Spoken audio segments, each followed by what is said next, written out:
Hamman green flagman. Birinchi qism. Hamma negativlarga hozirdan tayyorman. Hamman green flagman va qaynanam erimni mandan rashk qilishiga to'g'ri qarayman.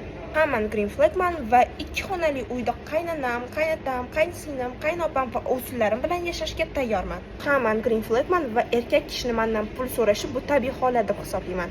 Hamman green flagman va erkak kishi bilan ovqatlangani borganida 50 ga 50 to'lash kerak deb hisoblayman.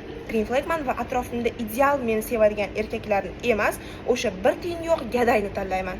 Hamman green flagman menga hatto sovchi jo'natmagan bolani gapini ota-onamnikidan ustun qo'yaman. Hamman green flagman va erkak kishini jahli chiqqanda urishi, turtishi, даже tepib o'ldirib qo'yishini ham tabiiy holat deb hisoblayman.